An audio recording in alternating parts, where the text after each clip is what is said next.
you came to the United States, and how did that differ when you came to the United States? Did you see like a glaring difference in your experience here versus in other countries? How does that work? So basically what I discovered, what it seemed like, again, appearances and perception, a lot more, I won't say playfulness is not the word, but also they weren't attached. Like dating it wasn't real world relationships. It was much more like playing around and like dancing with different partners. It was a very, very fluid time back then. England was much more reserved and much more, you had to get to know somebody first. Okay. I mean, compared with California, it was much less about, who they were and more about how they looked. Vanity.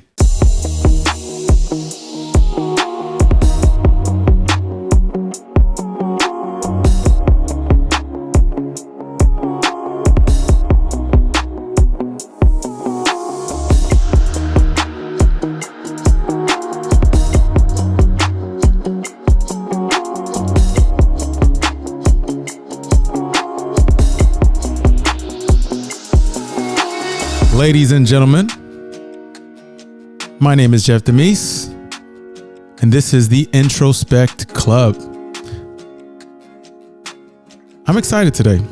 I have a very, very, very interesting guest.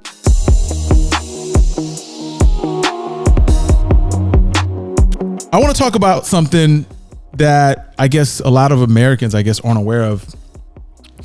A lot of things that we experience today in our social environment, as well as our romantic environment, is often within the bubble of, the United States.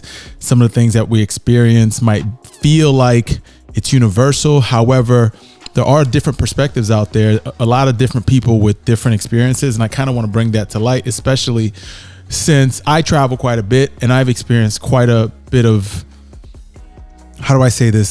conundrums as well as benefits from being in different countries as well as experiencing different people. So I've often, especially living in New York City, I've met so many amazing people that come from so many different lands. And when I speak to them about some of the things that happen here, they're flabbergasted, right? And at the same time, when I speak to them about their experiences, I'm confused because I think what they're doing is abnormal. Right. But it kind of opens my mind up because it's like we're all having different struggles and experiences and different types of backgrounds that kind of play a role into who we are. And I never want to take that for granted. Right. And oftentimes I listen to people have conversations about some of the things that they deal with. And I'm a little bit more open-minded in my opinion, because I've had those experiences. But I don't want to make that assumption about other people because a lot of people are stuck where they're at. So without further ado, I want to bring along my guest, very special guest. We had quite a bit of conversation, and you'll see like his voice sounds like one of those like jazz like musicians that like plays bass and he like seduces ladies with like a foreign accent. It's a funny thing I crack on him about, but it's okay. Ladies and gentlemen, I want to bring in my guest today, Barry Selby. Welcome, Barry. I'm not sure how can I live up to that introduction. Like, what do I do now? You're like, this is with a bass. every time I speak to you, I always crack on you for having like this very, hey, I'm Barry. Well, I can't do that voice. I can't do that voice because that's like a very James Bond-ish voice. Right? I wish I came from that part of the country. I mean, it's so funny when people do that to me or say that about me because I come from the East End of London, which is like very low working class. Like it's like the South Side of Chicago or something. It's not very high class. Okay. So people say you sound like James Bond. I'm going, but that's the other side of London to me, which is like 60 miles. Okay. But culturally, it's like such a shift. Okay. So you're from the countryside. No, on the border of London and the country, on the eastern side of London. Okay. So I spent a lot of time in Essex, which is more forest and farming land, but I spent more time in town. So I have a mix. But England's so small. I mean, it's the third size of California, but it's last count, it's like about a third of the population of the whole United States. Okay. It's a very crowded country. I can imagine. I can imagine. So you're here in the United States. Why are you here? What are you offering to the people of this godforsaken place? Talk to me. Give me like a brief introduction. God-forsaken or God-fearing? It's God-fearing. God-fearing and forsaken. I'm using both. Right. Well, I actually moved out in '81. In one of my previous careers, I had a few, and I'd worked and lived in Germany and Belgium before that. You know, because Europe. I mean, you have to recognize that Europe is the same size, well, similar to like United States, meaning that the countries in Europe are like the states in America, except every state is a different language. Okay. You know, Germany, France, et cetera, et cetera. So even though it sounds impressive, like, you know, lived in Germany, lived in Belgium, grew up in England, came out here. So you lived in all those countries? Well, I mean, I lived in Germany for a couple of years, lived in Belgium for about 6-8 months. It wasn't like living for life, but I grew up in England, so yes. Yeah. And live over here, yes. Yeah. But the other parts were like short, like 2-year journeys. But you had enough experience there to kind of get a feel for what it's like being a citizen there, right? To a degree, yeah. Okay. Although I was in my early 20s, so my cultural awareness was minimal, really. So your brain hasn't fully developed. All right, give me. As they say, yes. So give us a brief introduction of what it is that you do and what your profession is and how you like contribute to the public. Well, my nickname is the Love Doctor to my clients and friends and all of Clubhouse, which is where we met. And I love relationships. I hate using the word coach. It's such an overused and misunderstood. So don't use it, coach. What's the word? I would use like facilitator, guide, counselor, expert, leader. I don't know. There isn't a word yet that fits it. It's like it's a blend of those. Fair enough. Fair enough. So walk me through what that means to you. It basically means that I help my clients ultimately, and what primarily becomes more transparent for me, is I help them love themselves first. Most of my clients, all of my clients, let's be transparent, have usually put their love relationship energy on somebody else to be responsible for it, and I help them love themselves first to heal the wounds inside and become better people so they can love effectively when they meet somebody else. It's like filling up their own battery first, so to speak. Got it. But I do that myself. You know, I wasn't raised with these understandings I have now. I mean, I've written a best-selling book about the things I've learned along the way because I was raised in a family, like most people, where we didn't talk about relationships and skills about how to be a better lover or any of that stuff because, you know, it wasn't that wasn't a thing. That wasn't a thing. I don't think it still is. That's the thing. I don't think there's like a curriculum for something like that. It's such a like cultural expectation that goes without saying for a lot of people, right? I mean, there's a little bit of sex education. That's usually scare tactics, not even effective. So. Exactly. That should be taught in church the way that they coach right. Sex education in schools, at least when I was growing up. Absolutely, yeah. So you coach people on this, but from the last time we spoke, you told me that you focus mainly on women. Why is that? So, little history. Back to 2007. My last big bad breakup, which was really the third one in a row, had the same flavor to it. So I knew it was me, not them. It's one of the lessons, by the way, when you have the same experience in relationships, maybe you should look inside. Yeah. Because it isn't your bad choosing. It's like you chose people that of the opposite sex, primarily, or your preferences that reflect back to where you're missing maybe some skills. Exactly. And I was definitely, I basically messed up 3 relationships with 3 different women. The same way. The same thing happened. Yeah, exactly. So like, hang on, that must be me. Okay. So after that breakup, where she basically accused me of not being the man she thought I was, because I wasn't the leader, I wasn't the strong guy, I wasn't the macho man she wanted, and I had no desire to be macho in my life. Okay. I was basically going, what is wrong? And at this point, I've been in many, many seminars. I got a master's degree in spiritual psychology. I was trained as a spiritual counselor through the spiritual center I go to. So I had all these skills, except I kept messing up my love life. Okay. So after that, I was like, okay, I need help. I think what I remember back then was I was basically asking God, like inside, going, like, give me a clue, show me a sign, something. Like, what am I messing? How do I fix this thing I'm still doing wrong? Okay. And within 3 months, well, over a period of 3 months, when I was still like feeling this missing piece, I met this beautiful woman at my spiritual center who I had never met before. She was walking in and she was glowing. I've never seen anybody glow before, but according to my memory, she was like radiating like this. Was she radioactive? Was she sick? Was it the new variant of COVID? What was it? This is 2007. There was no variant back then. All right, cool. But she just got back. She got back from this retreat, and she was so lit up energetically. And I mean, I'm sure I was just imagining it, but what I figured it was a spirit with like neon signs saying, "Talk to this woman." Yeah. It wasn't. It wasn't that nice dress she was wearing. It wasn't that. It wasn't that. Well, she was beautifully tanned, blonde hair, and a white dress. That might have added. Maybe it was a factor. But let's just not bring it to the conversation. Let's just pretend like it was glowing. Yeah. Let's just go with that. Cool. Right. And at that point in time, my comfort level talking to beautiful women was somewhat reduced. I wasn't comfortable talking to good looking women, and she was stunning. And I was like, this is after you've already had your past relationships. You weren't comfortable talking to beautiful women. Right. I mean, like women that stand out from the crowd, like that sort of got it. A model looking women. You felt like you felt like you were shooting outside of your league. Absolutely. All right. Got it. Oh yeah.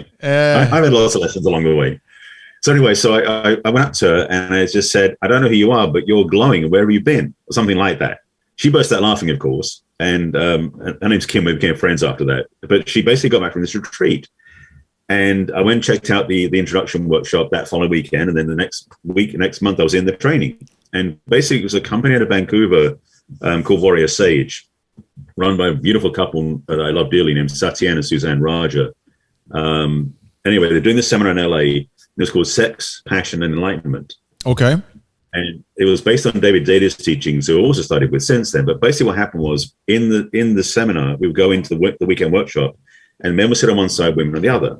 And through the weekend, we would have this experience of deepening our practices. Like men would go into a room, do masculine practices. Women would go into a room, do feminine practices.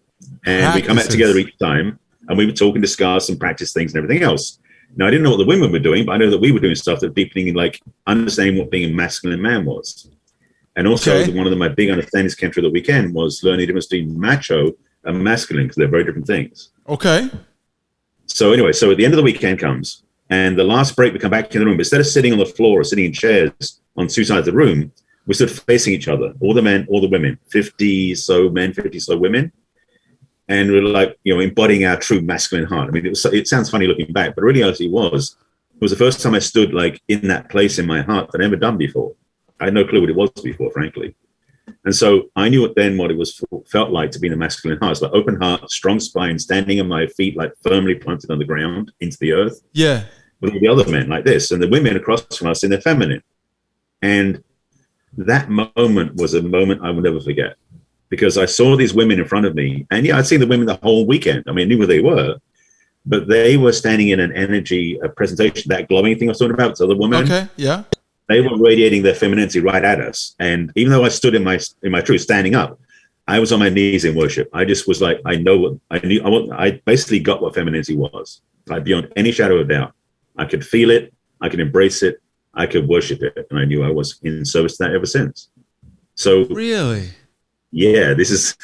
I'm just because I'm trying to. So the whole time you're speaking, like I'm visualizing what's happening, and I'm trying to make sense of it because I didn't experience that to really know what that would have felt like. But at the same time, I want to ask, like, as a man in that experience, what are you practicing to gain your masculinity in this space with these other 50 guys? Like, what does that look like? We went through the journey of the weekend of basically like really facing our own fears energetically. We weren't going and doing anything out of the world, just in the room. But we're also facing the trust of other men, because one of the biggest things about being a masculine man is we learn to trust each other, because most men don't trust other men. Sure. It's like masculinity is also brotherhood. And those men and I became very close that weekend, because we really took down the walls and we saw each other like heart to heart. Was it mainly through conversation, physical activity? Like physical activity practices, we did some anger work. We did a lot of basically just like pushing each other to the next, pushing each other in, like stepping up stronger and being more open.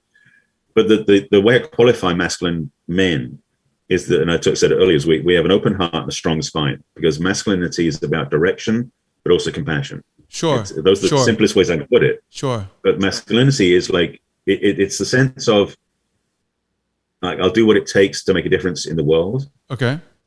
And it isn't necessarily about because machoism is really about, I'll do it for myself and screwing everybody else. That's kind of the macho mindset. Okay. It's more neck up, ego driven. Yeah.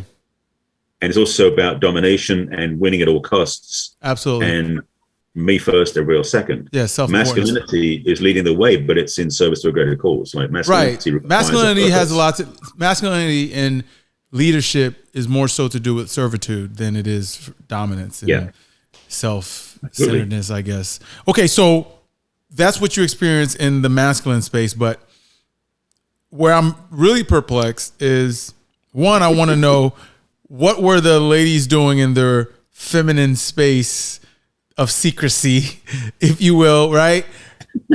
And although you saw this, you know, from the outside, them glowing in that feminine space, how did that transition to now you focusing your coaching towards women, if your experience in that environment was mainly through what you experienced with the men? I don't understand the connection. Yeah, my work is not helping women be more feminine. Okay. That's not my work, because I didn't study that. That's the reality. Sure. But it is my work to hold. It's almost like part of it is being the masculine heart to hold the space for women, because most women haven't had men hold space for them that way.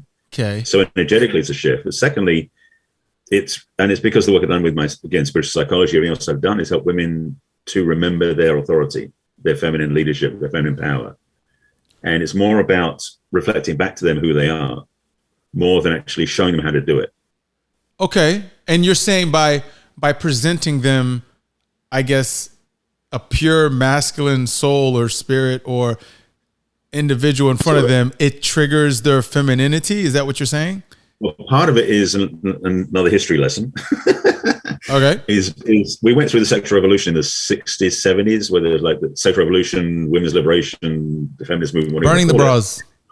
Exactly. Yes. And I grew up in England during that time. I was very young in England at the time. And basically Twiggy was the role model back then in England. She was the model who was flat-chested, broad-shouldered, like padded-shouldered suit she would wear. Okay. You know, short hair, no makeup. It was so non-feminine. Yeah. And so what happened was, and I know from the 70s and 80s in particular, and the 90s, women basically, because, you know, women didn't have bank accounts before 1972. Where? In England. Is like, wait, time out. You're saying like legally or just in practice? I don't know if it was legal or not. I mean, women didn't have bank accounts or credit cards themselves until the early 70s. Okay. So that's not that long ago. No, it's not. That's like 50 years ago. Some was born before that point. So Yeah. So bottom line was that women started getting the keys to their kingdom, so to speak. They could get their own jobs, their own apartments, their own cars. Okay. And in the 80s and 90s, women basically were copying the men.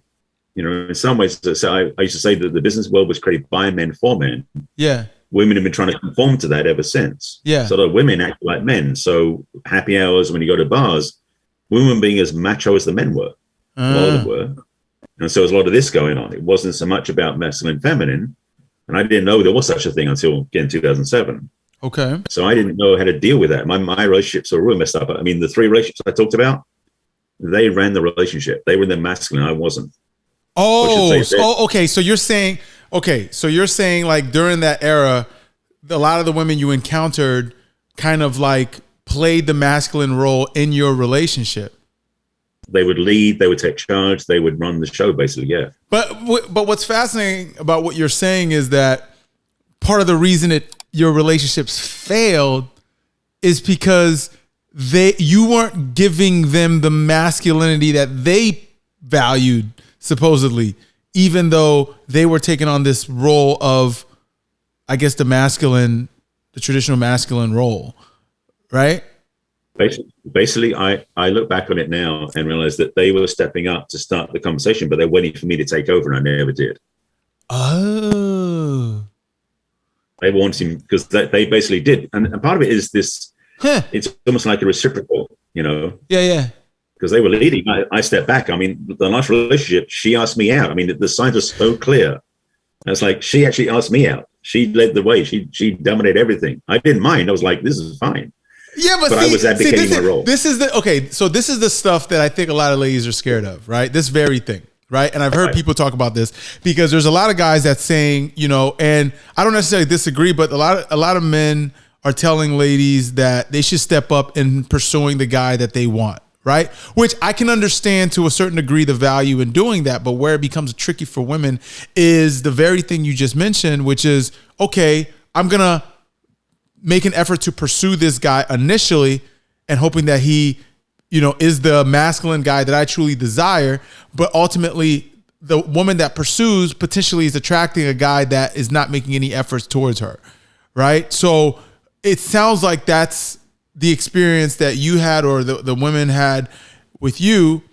So I don't know if you're necessarily on one side of the fence or the other about which is the most appropriate, but you're kind of shedding light on what would happen in those scenarios. Am I correct? That's pretty close. Yeah. Okay. The thing for me, and I talk about this now. I mean, part of coming from England is I do know what gentlemanly conduct is about. What? It was in my blood. I know what gentlemanly conduct is about. Okay. Coming from England, it was embedded in me. It wasn't something I was taught. It was like we just figured that out. You know, you open doors, you hold a chair, you respect. I mean, that's what I picture when someone has an English accent. So I think all English accents are like gentlemen with a monocle. You know what I mean? I always say like an English accent sounds like my navigation system. That's all I'm saying. Mr. Peanut. Yeah, Mr. Peanut with a monocle, right? Yeah. All right, that's probably the most like. No, but the thing I was going to say is that I still firmly believe, and I've said this before in other talks about how women. Okay, back a second. We men, have had so much rejection in our lives. It really sucks for us, to be honest. Okay. And so it's nice if a woman lets us know that she's interested, so we can actually then feel safer to pursue her. Fair enough. Very clear as explained. Fair enough. Which means that it's nice if she lets us know. I mean, back in the old days, they'd drop a handkerchief or some symbol that we would then pick up. It was this whole dance we would do. Yeah. But that mechanical piece was important because it let the man know that this woman actually might be open to meeting me. I can actually go talk to her and maybe possibly get a date with her. Yeah. Whereas oftentimes we meet a woman, she's like, screw you, I'm not interested. Yeah. Now it's like blind. It's like the blind pursuit. Right? Oh, it's a show? No. Meaning like you're pursuing blindly. You're not receiving the signals that were as blatant. There's still signals. They just look different. They're a little bit more covert, especially in environments where that's another piece, by the way, right there. This is stuff that Alison Armstrong and John Gray talk about. Is that women think? Well, first of all, women have to recognize that men are not just hairy women. We are different from them. We're not the same as them. We're just more hair. Yeah. The reality is that women communicate more subtly than we recognize. Of course. As men. Of course. So what do you? So that challenges that women. Well, say women needs to be more blatant with us ultimately to let us know they're interested, because they may drop what they think are clear signs and we're oblivious.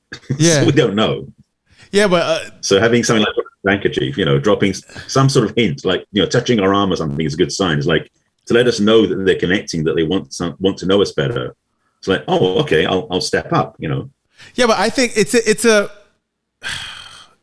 bit of a duality, right? Because a lot of it sounds plain and simple to say to ladies, hey, step up and be more vocal about what you want, which man you want, and give them the blatant signs of what you're looking for, so you make it less confusing for the guy, which on paper sounds beautiful, right? However, right, it's kind of counterintuitive to the perception that I think a lot of ladies have towards men, which if he's the right guy, he should know how to pursue me. He should take his own initiative to get to know me, to hunt me down. That's what turns me on. The moment she starts being too, she starts declaring all these things very blatantly, she's drying up, man. She's not as turned on because now she seems like she's doing the work. You see what I'm saying? Now, I'm not saying one's right or the other. that's the chasm that they're working in. So my question to you is, in your efforts in working with women, which I still want to understand the transition from, that experience you had, is that what you coach or consult? How does that work? Okay, let me answer the first part first. Mm-hmm. The understanding about being flirtatious, so let's use that term, for women to let a man know she's interested does not mean she does all the work for him. Far from it. Sure. She lets him know that he can earn her love if he does the work. Yeah. So he's still going to do the hunting, he's still going to pursue her. He's still going to prove to her that he's worthy of her, so to speak. Okay. But it's something where she at least lets him know that he's kind of cute, or whatever that is that she does, so that he goes, oh, okay. Because the thing is, for most of us men, I mean, I went through this certainly back when I was dating a lot younger, is that I would venture into asking a woman and get shut down like every single time. Yeah. It seemed like. Yeah. So it's after a while, like I was pretty much willing to give up. It's like, and I didn't, but it's like that was the thing, is a lot of men have been beaten up by that energy. They just like been battered around by somebody who knows. They're like, help. Help me, please. So that's part of it. I mean, it's part of it. Yeah. So what I help with women is to first of all get clear what they want. One of the biggest things, and I was at a meetup recently where a woman asked me, what's the one thing I tell them, is that women have one of the most powerful gifts on the planet, the power of magnetism. Women have the ability to attract what they want. It's a feminine gift. In fact, okay, let me shift gears slightly. Independent of gender, we all carry masculine and feminine energy. Okay. But we tend to reside from one end to the other end of the spectrum. So men generally live towards the masculine end of the spectrum, women towards the feminine side. And depending on what we're doing, we'll move back and forward along that range, so to speak. Okay. And it's also true in gay relationships too. So, but the polarity of relationship, the polarity of romance is the masculine and feminine being more extreme, because the more that magnetism, that chemistry is created, the more attraction there is, and then the more chemistry there is. So that's what makes relationships work. So men being masculine, women being feminine, if that's natural, although sometimes it's women being more masculine, men being more feminine, depending on the natural alignment. But that polarity is what makes the attraction work. Yeah, but see, that kind of confuses me, because you said that the ladies who approached you with the masculine energy up front kind of like didn't even really want that for themselves long term. So what were they attracted to that made them come to you with the masculine energy in the first place? I wasn't in my masculine, but I was in leadership roles. I was doing things that looked like it appeared I was in that place. Got it. I got it. So they were hoping that I would take over. What I presume, again, I didn't interview them afterwards. I don't know what happened. Yeah. But it felt like what they were presuming, hoping was that once we went out together, I would step into that role and they could then get back into their feminine, so to speak. I was basically oblivious to the fact they were wanting me to take over. I mean, I was so clueless. So let me ask you this. Like, you came to the United States and you're talking about how, signaling, what happened in the 70s, so on and so forth. How did that differ when you came to the United States? Did you see like a glaring difference in your experience here versus in other countries? How does that work? I would say that my view of America is just California. Sure. I lived a long time. I've lived in California. So other parts of the United States, I can't talk about, just to be clear. Fair enough. But when I came from London to LA, first of all, the view was transformationally different. Coming from a place where there's a lot of rain, so women are all out here. Women out here in bikinis, and it was paradise. He's like, yeah.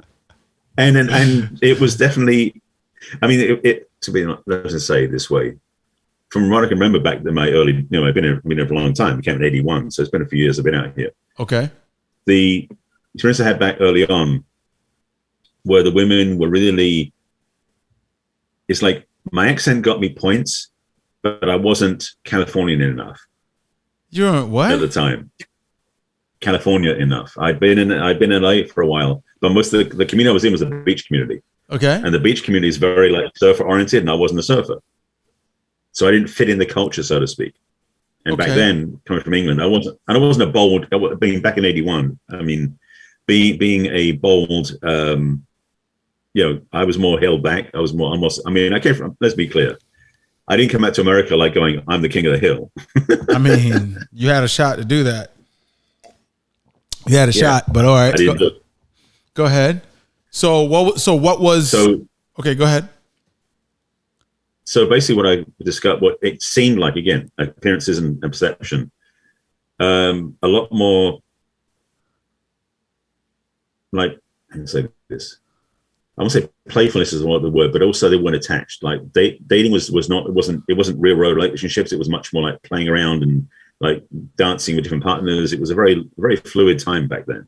Okay. And in California, in what, the 70s? Was the 70s? This is the early 80s. Early 80s, okay. Early 80s. Okay. And I wasn't in great shape back then either. So I felt I judged myself completely about the fact all these blonde Adonis guys with bronze tans and abs galore. I was like, I can compete with that. Yeah. Okay. So I didn't do too well back then, so to speak. Okay. How does that compare to like, in the UK or Germany? In the UK, well, Germany is interesting. That was another story. I celebrated my 21st birthday on the Reeperbahn in Hamburg, which is the red light district. Okay. So I had a very interesting experience on the 21st birthday. So that was a much more sex first relationship, not even likely. It was just about sex back then. Okay. That was the culture I was around. That was Hamburg, but that was also that back then, again, different times. Correct. England was much more reserved and much more, you had to get to know somebody first. Okay. I mean, compared with California, it was much less about, look good, great, let's jump in. It was much more like less about how people were, who they were, more about how they looked. Vanity. So different perspective. Yeah. Okay. I mean, LA, Hollywood. I mean, that's LA. I have this, like, I'll be honest with you. I've never been to LA. I've been to California. I've been to Monterey, San Francisco, all of that. But I've never been down to LA. But some of the glowing like consensus that I've been getting about LA is like the fakeness in the personalities and the superficialness of how people approach life. And again, it might not apply to everyone, but that's just the constant things I've heard, and it's never been on the top of my list to go visit because of that reason. But obviously I have to see for myself. But being that was your first place landing in the United States, it kind of like shaped your mind, right? So how did you survive that transition and that culture shock? Survive? Well, survive? I say survive because, because I came from a different country, right? So I'm not initially from the United States, right? So, but I was a lot younger when I moved to the United States, and upon moving to the United States, I had to learn a lot of different little nuances. And I call it survival because I didn't even speak English. So you're trying to just learn little things just to be able to manifest some form of reality for yourself, right? Some type of normalcy, right? At least socially. So I would imagine that anybody else coming to the United States has a similar experience on a different level.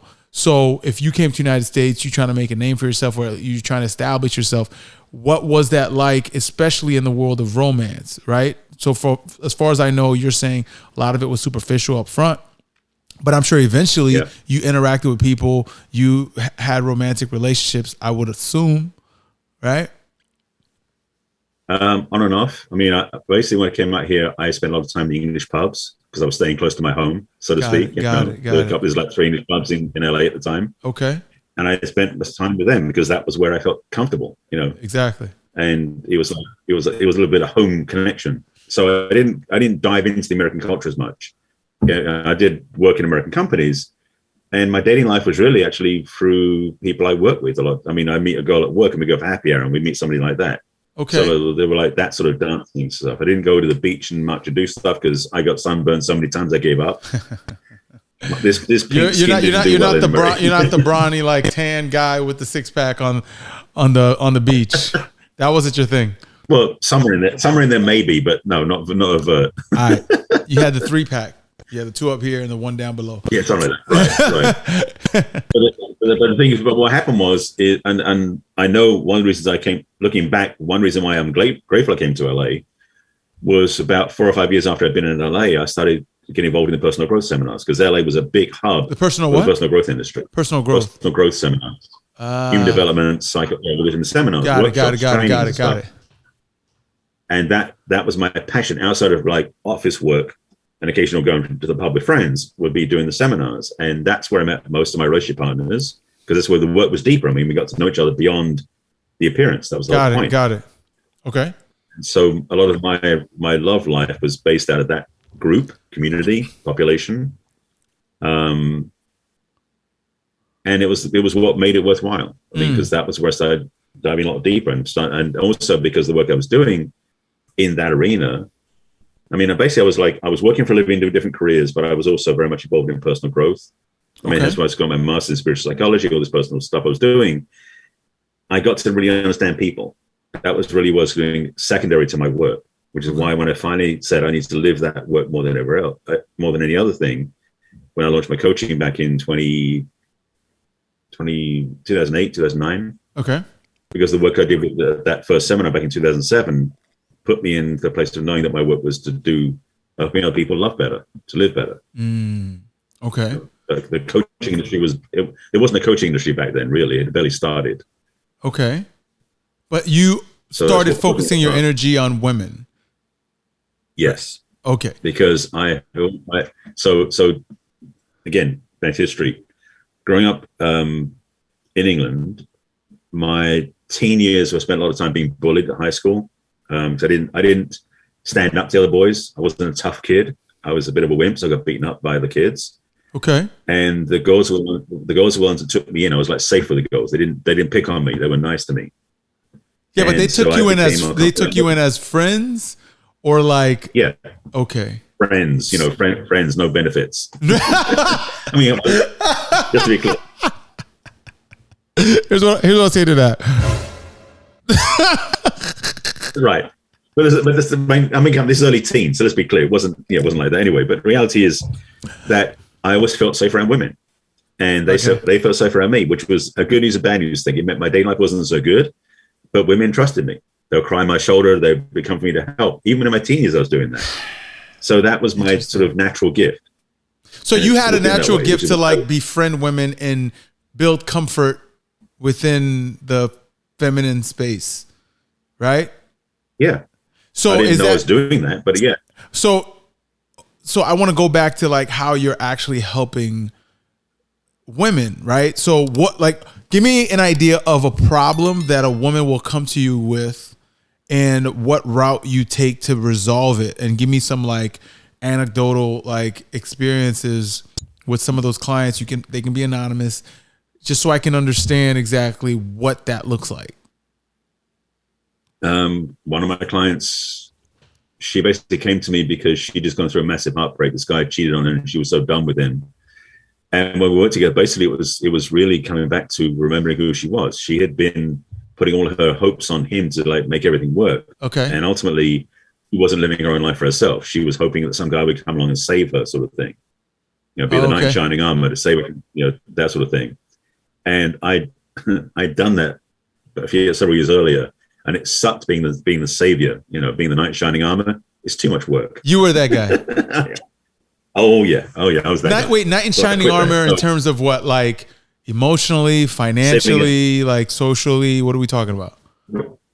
All of it. Any of the above. It's basically like saving a damsel in distress, so to speak. So whatever she's in distress about. So you attracted the damaged ones.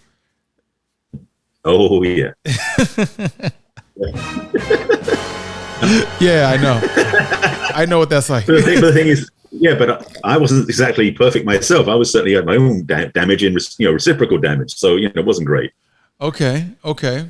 So they walk up to you and they say, "Hey, listen, I'm going through this thing in my relationship, and I'm highly dependent on the guy that I'm with. Is that what it is? And you kind of like bring like. Well, that's one instance. And with this client in particular, we worked on really, really remembering who she was, to start loving herself again, to start building up her own self-support. She didn't need the man. Because the challenge is for most of us, men and women, because it's not true just for women, is we've been wired in codependency. We've been wired to make somebody else think they're going to make us feel better. Yeah. Okay. When he shows up, he's going to make me feel better. When she shows up, I'm going to feel better, which is a trap.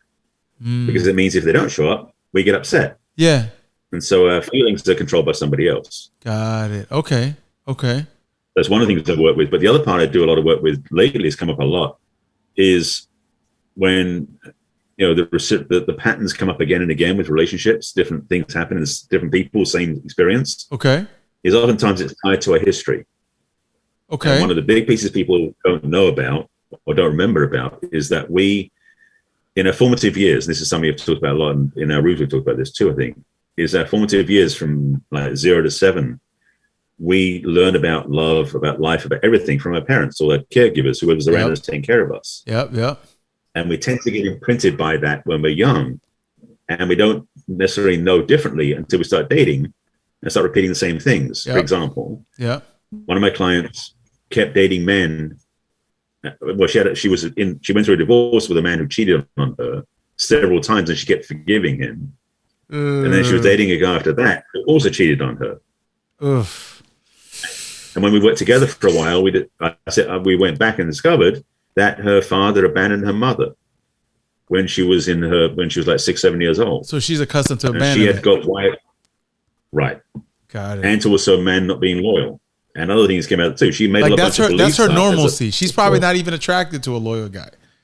That loyal guy is boring to her. And the thing about that was she wouldn't know up front that he wasn't going to be loyal.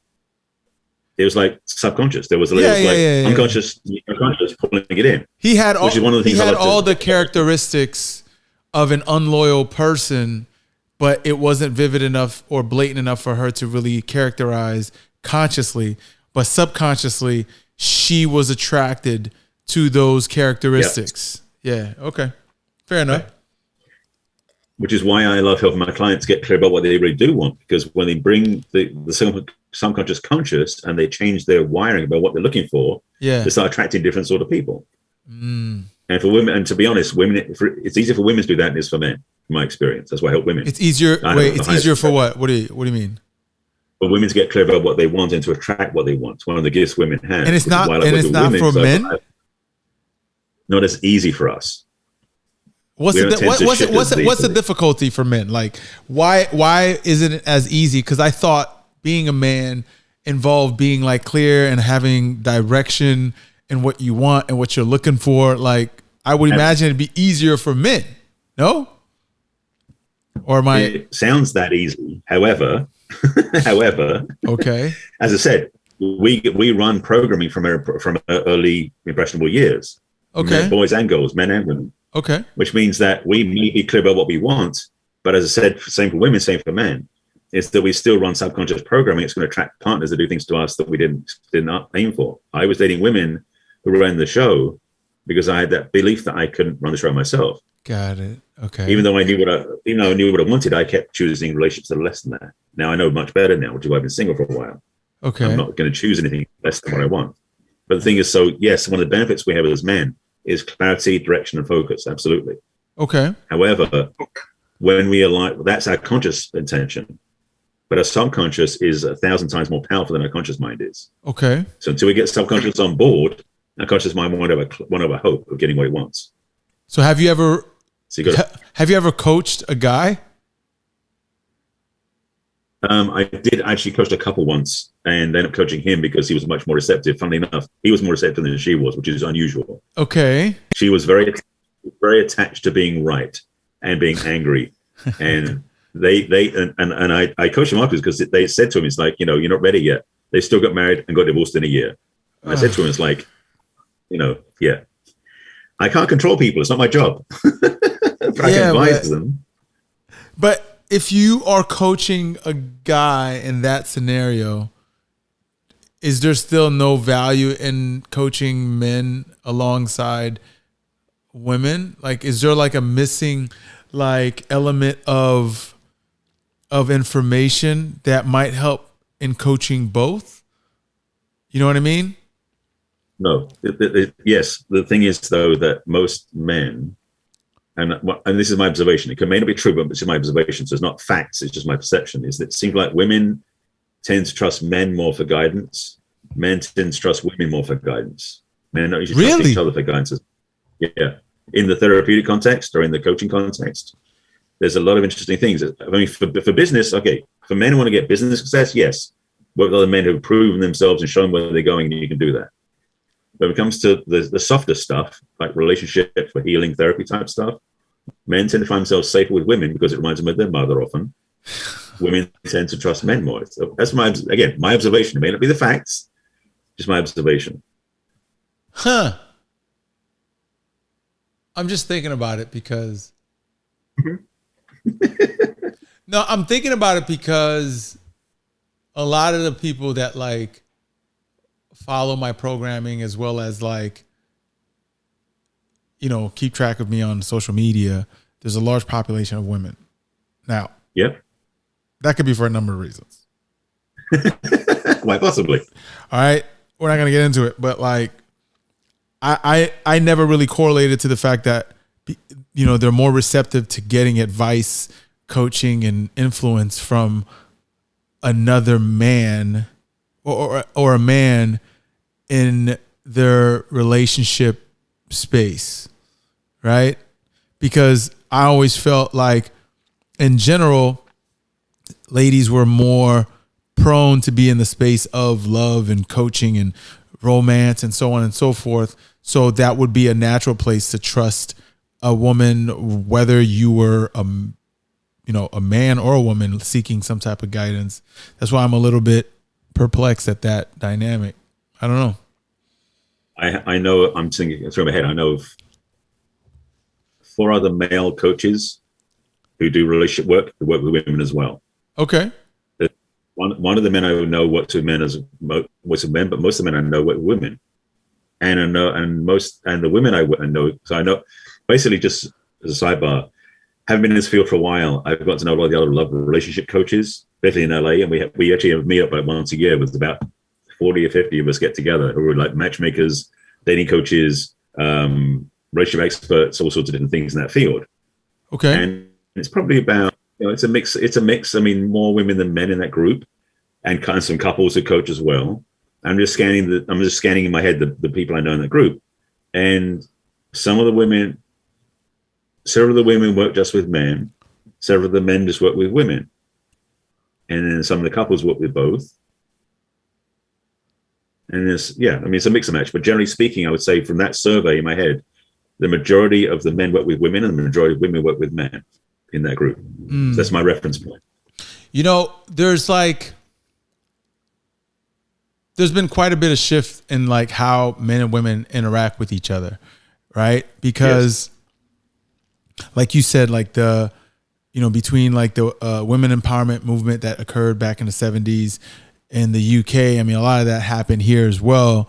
So do you feel as though a lot of the coaching you are doing is part of that, like massaging some of that programming or deprogramming that's been occurring, and people trying to understand how to navigate this world of non-traditional expectations while having the desires that are inherently more traditional? You understand what I mean? That's a loaded question. Like, okay, let me simplify it, right? I find I find that there are people, right? Since the people you coach are women, there's this desire to have this independence, right? At least the social desire to be independent, self-sufficient, be in your strength as a woman, you know, not need someone, and so on and so forth, right? But then there's this other part of that same woman that will have a desire for a masculine man that will whisk her away. which to me sounds like a duality in persona. Right? So do you feel like some of the people you coach, the struggles that they have might stem from that? There is, yes. Simply put, yes. But to explain that a bit more, there are many women who have a 5-year-old who's still wishing for the fairy tale. Wait, so what? That's still running in their head. There are still many women who have a 6-year-old self. Oh, okay. Who's dreaming of a night and Satan. That whole that fairy tale thing. Yes. Many women in the 40s to 50s and beyond still carry that inside somewhere. Yeah. So that story is unfortunately a fairy tale. And in fact, most women talk about nowadays what they really want is a partnership versus someone to save them or to whisk them away. Sure. But they don't know how to navigate it. And for me, again, working with women, it's to really help them to soften enough to understand that to have a really healthy relationship, they need a man that can hold that space for them so they can be softer. Most women have been so toughened by the world. Yeah. They don't know how to be soft with them and trust him because we've gone live with the Me Too conversation the last 3 years. Yeah. There's so much the women have dealt with where men haven't respected them. Yeah. Their trust level has gone down completely. So a lot of my work is helping them rebuild trust again. Right. But it starts with trusting themselves to choose better. Yeah, that's some wild stuff because at the end of the day, when you are looking for a partnership while being courted, I think here's the tough part, right? When people say partnership, and this is where my mind's going right now, right? Like there's a strong push in calling someone your partner, right? In a relationship from both sides. I'm looking for a partner in crime. Yeah. I'm looking for my, I want to be in love with my best friend. All this stuff, right? Where it becomes challenging, at least for me in my pea brain, is that like when you're seeking partnership, the courtship process in a traditional sense does not emulate partnership, right? Meaning the courtship process in the traditional sense, even for the most progressive woman, have a lot of traditional expectations, at least at first, as the introduction of that person, right? Where the man is taking the lead in the whole courtship process. The woman is a reciprocator. She's receiving and so on and so forth, at least on the initial end.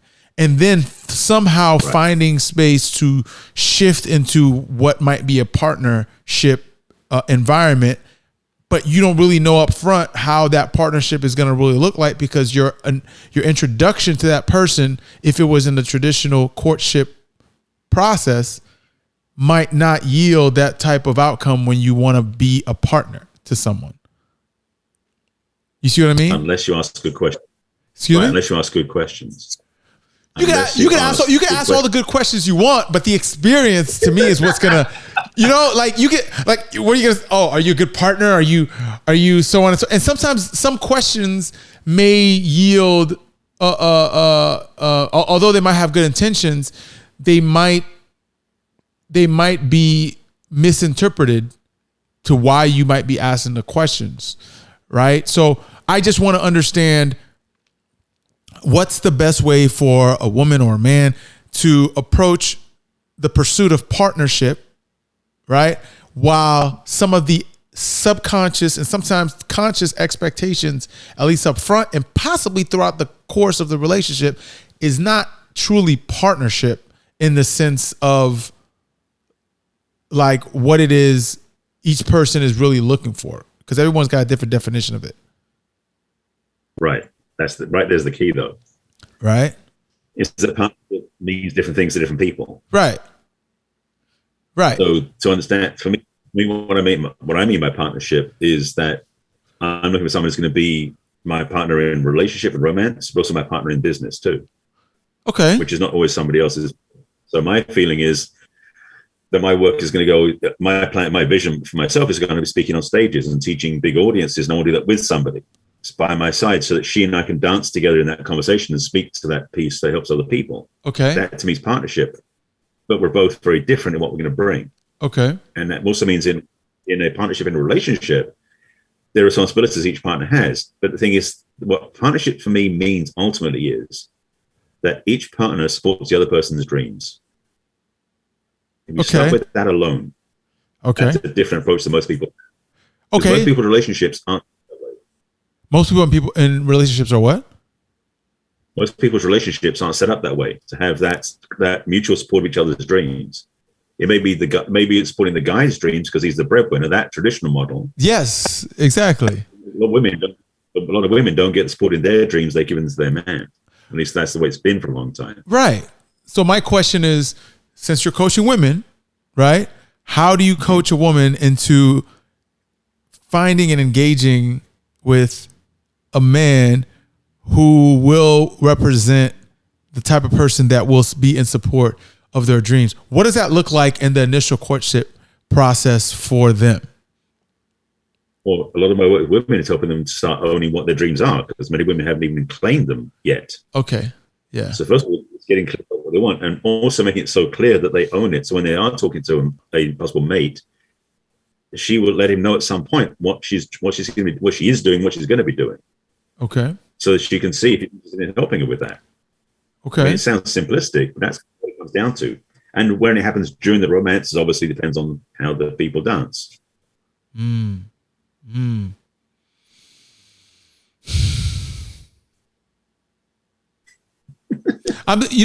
know what it is? I'm thinking back, like in all my past relationships, I'm being introspective. I'm doing that thing, right? There you go. Wait. Like when I think of like people that I've been in relationships with, right? Like if there was a strong emphasis on their dreams on their part, right? Like if there was like a strong emphasis on what it is that they want to hold space for in their life, and if they were welcoming of someone to support, supplement, or were they someone who valued more the dreams and aspirations and goals that I was seeking, right? I'm just trying to figure that out, because I'll be quite honest with you. Like, I personally value someone that has goals and dreams and things that they hold, valuable to them. But I'm trying to figure out if culturally it's one of the things that a guy ultimately is pursuing in a woman and placing enough importance on. See what I mean? I need to get a lady in here to kind of give me some stream of her experience so I know exactly what that is.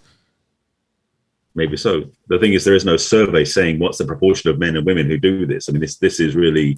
I'm only going off my experience. We're a small... Right. I mean, from my experience was, I don't think I ever did really take that into account in my early dating life, just to be transparent. I wasn't good at that. You weren't taking what into account? Maybe her vision, her dreams, what she wanted to do. Is that because it wasn't... Maybe my guilt... Is that because it wasn't... I don't think we got blatantly? there. Huh? It wasn't talked about. We weren't, and to be honest, I don't think I was even focused that far ahead in my early relationships. It was very much about just right. I mean, and again, transparency, introspective, so to speak, is that I know especially in my early dating life, we didn't look that far ahead. At least I didn't. It was the here and now. And I remember one of my relationships where we were thinking about getting engaged. That's when I started looking at the future and got scared and backed out. I literally panicked. So I mean, it was in my 20s at the time. But the thing is that I didn't know that I wasn't looking ahead at that point.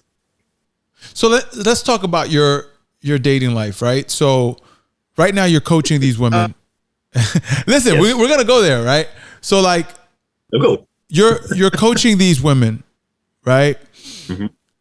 Like, what's been your personal experience, and what are some of the things that you're realizing about yourself and your journey and your pursuit of romance and so on and so forth?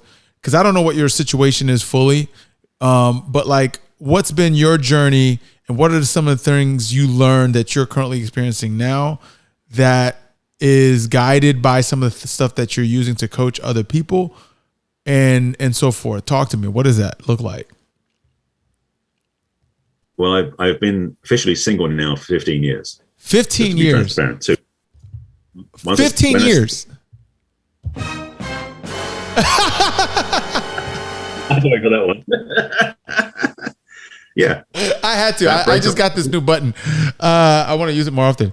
So for 15 years, you're being single. Okay. Yeah. Now, is that by choice? Is that circumstance?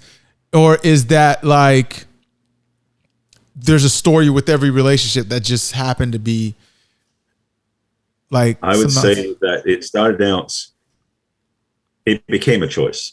It wasn't initially. I was diving into this work, the work I've been in the last 15 years, and I was still attached to having relationships, but at the same time, I almost felt like I couldn't do it because I was going to keep messing them up. I look back at my history and going, I can't keep doing that. Okay. And so, and then through the journey, because I'm so clear about this work, because one of the things that I got clear about through this teaching, one of the many things is that I had to get clear about my work in the world, my purpose, my mission, my calling, whatever that is. Okay. Before I could have a healthy relationship. That's one of the things I learned from my teachers. And I've had several careers before this, and none of those were my purpose.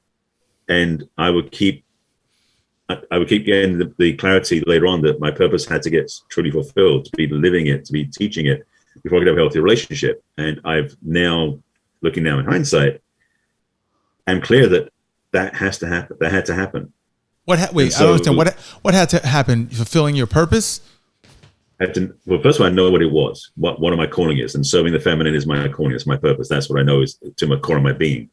That first workshop in that series, so I've done plenty before that, was the wake-up call. It was the divine intervention, or whatever you call it. It was like, hello, this is what I'm doing now. Right. And it's what drives me towards my work. So my coaching shifted over the last 13, 14 years, but it's been really about that work. And I've known that this work, and ultimately this is the thing, is that I've learned that my purpose is my passion that is fulfilling enough that I don't need a partner. That was the key.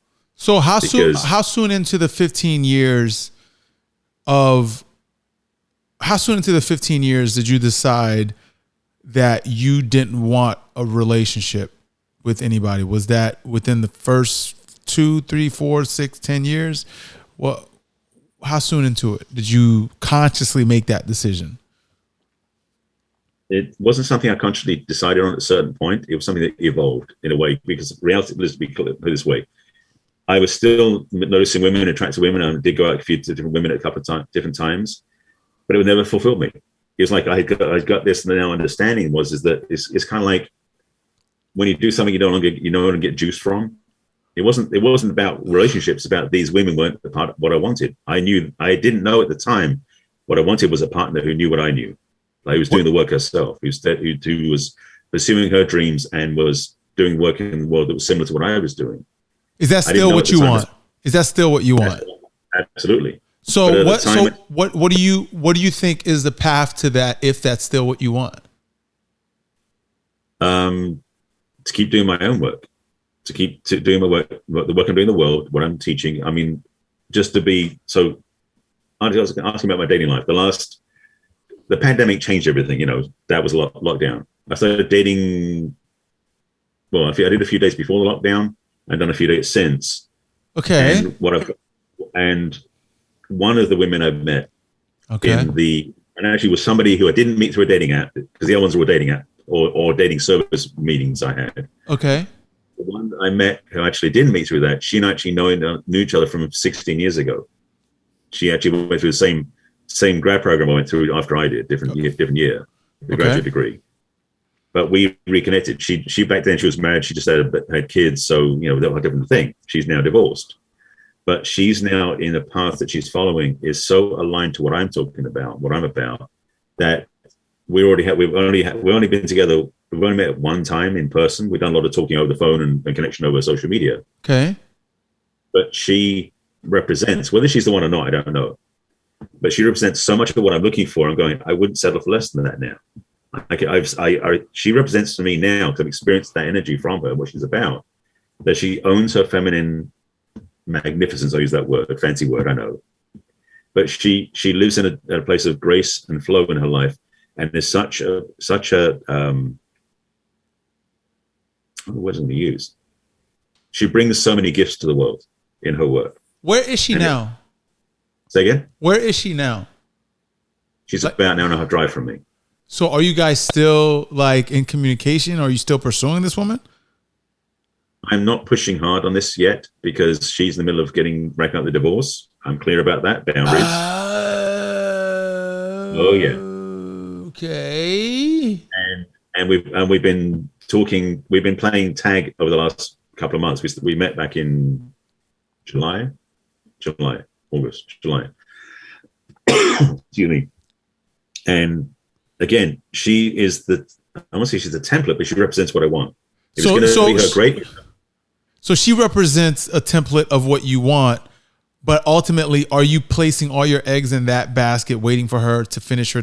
Okay, so going back to my question, right? So being the coach that you are for women, right?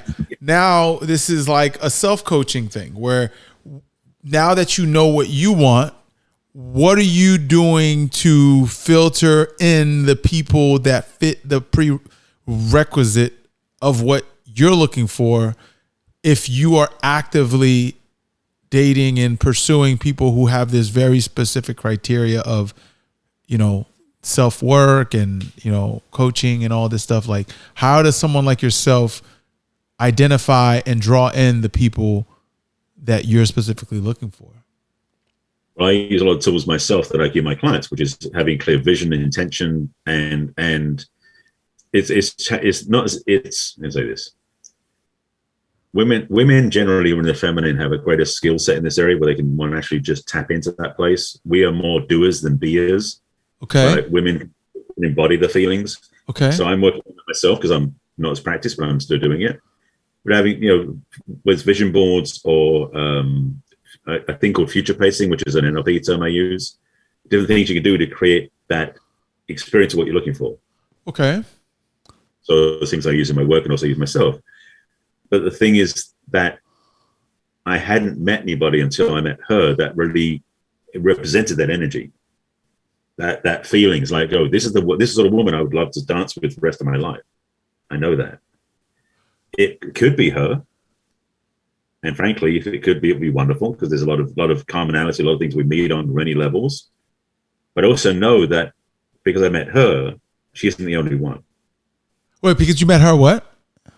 Because having met her, I know she's not the only one. So that's the other part. I hear you. How do you, okay, because usually, because my brain's doing a dance, right? So, and I want to partner up with this brain because it's doing its own two-step. Right. So this is why I'm like latching onto this. Right. Because like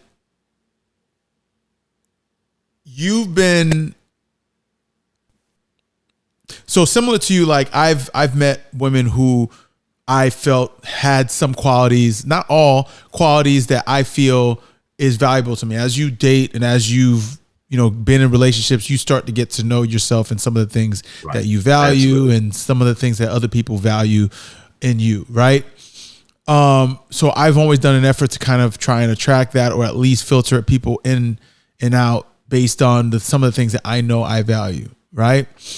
But at the same time, at least at this moment, like there are certain things that I've done or am doing to kind of filter in the type of people that I think are worthy of my space and vice versa.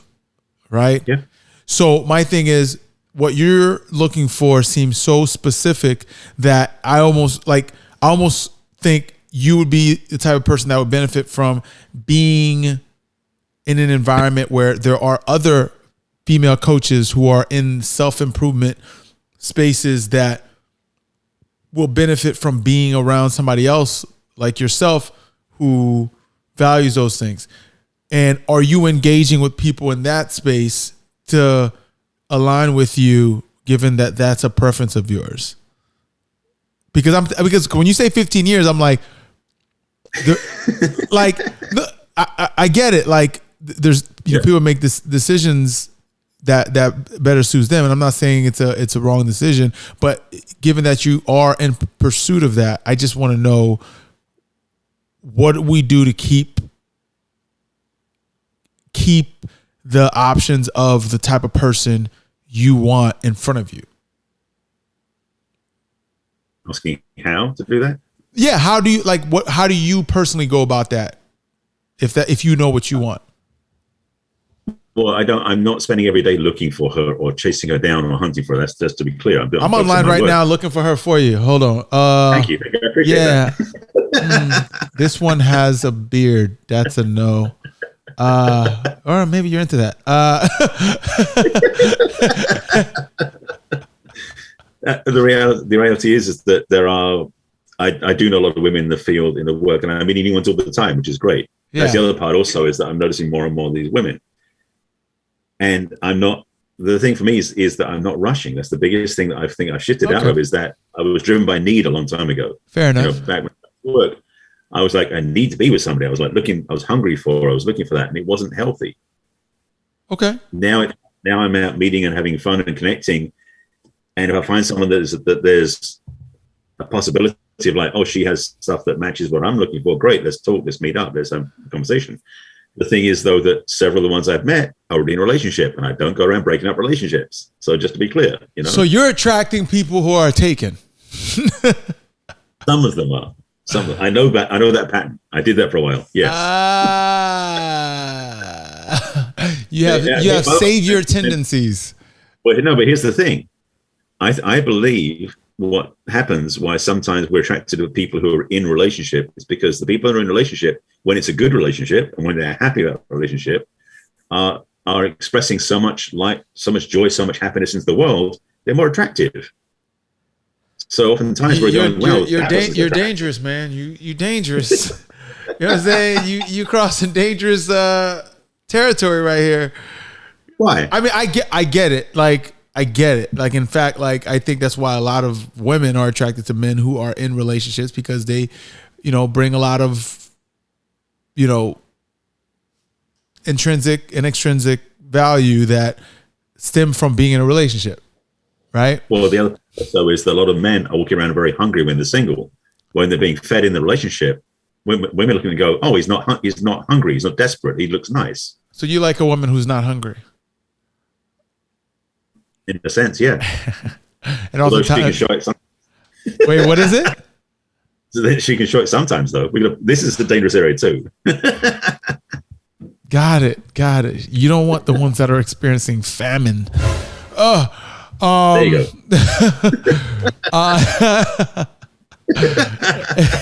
Listen, this conversation was definitely enlightening, and I don't know. Between you bouncing from like these countries and coming here and experiencing the California life, and then having the the masculine feminine experience in this, I would call a retreat, right?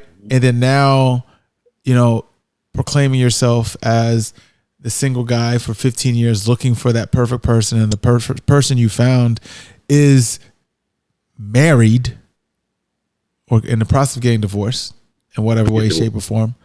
It's an intriguing journey, to say the least.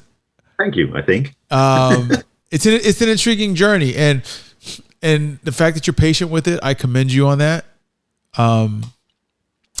I want to go to this lady's door and be like, yo, get out of this house. Like, Barry's like right here. Like, he's like, thank you. You know what I'm saying? Like, where you going to meet a man with the sexy voice? You know what I mean? That's just me. That's just me talking a lot of crap. Listen, where can people find you? And what are some of the programs you have in place right now that will allow you to engage with some of your audience? Well, the easy way to find me is on my website, which is my name, barryselby.com. Okay. I do have a very, what's what I'm looking for? Very, very full YouTube channel with over 1,000, actually, with 1,100 videos now. Damn. So you can find YouTube. So youtube.com/Barry Selby as well. Okay. Instagram's The Real Barry Selby. I did have my name like Barry Selby and everything, but then Instagram, my account got messed up. So I had to start again. So that's The Real Barry Selby. but like, you know, all the other platforms are Barry Selby, which to find me on. Current programs, as of this recording, I'm launching a program probably in November now, because it's been pushed back a bit because of some interviews I've got coming up that will help promote it. A program called Love from the Inside Out. Okay. Basically is the journey to help, and it's mostly for women, or the men can be in it too, not holding a limit on that.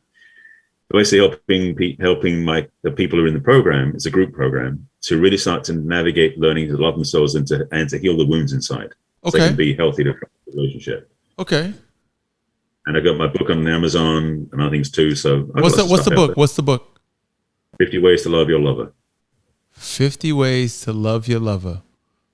Yes. 50 Principles for Healthy Relationships. There's 50 ways? It's not 50 Shades of Grey. There's 50 ways? Okay. I think I only know 16.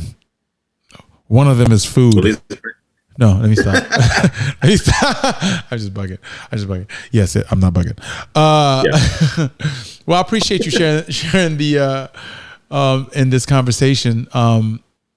Ladies and gentlemen, my name is Jeff Damisse. For those who want to find the Introspect Club online, that is Introspect_Club for IG, as well as Twitter. We also have TikTok and Facebook. And you guys can find me personally at j.damisse for IG and Twitter and all the other stuff that I got going on. So tune in next time, guys. This has been the Introspect Club, and I hope to see you guys on the next episode. Later, Barry.